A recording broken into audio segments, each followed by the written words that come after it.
নমস্কার বন্ধুরা, আমি আপনাদের সামনে আবার একটা নতুন রেসিপি নিয়ে চলে এলাম। লাউয়ের ঘন্ট করে দেখাবো রুই মাছের মুড়ো দিয়ে।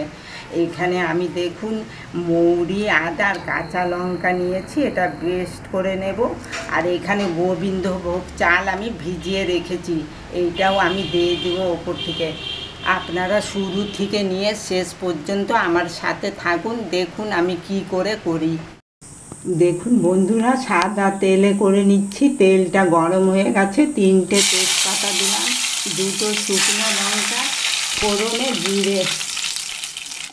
লাউটা কেটে ধুয়ে এর মধ্যে দিয়ে দিলাম।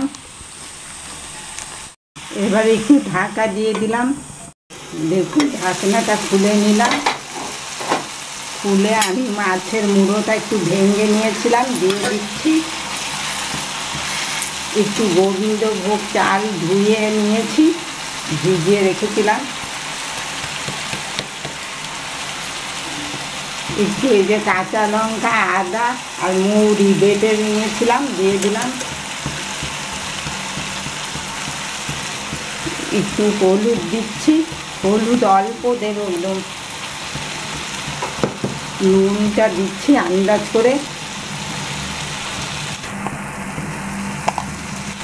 আর একটু চিনি দিচ্ছি, একটু দুধ দিয়ে দিলাম। এবার কষিয়ে নিচ্ছি ভালো করে। একটু গরম মশলা দিয়ে দিলাম। নামাবার আগে একটু ঘি দিয়ে দিলাম।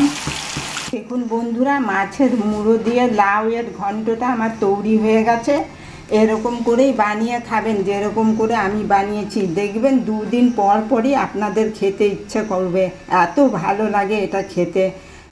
আপনাদের যদি এই রেসিপিটা ভালো লেগে থাকে, লাইক করবেন, শেয়ার করবেন, কমেন্ট করবেন, আর প্লিজ সাবস্ক্রাইব করবেন আমার এই চ্যানেলটাকে। আপনারা ভালো থাকবেন, সুস্থ থাকবেন। ধন্যবাদ।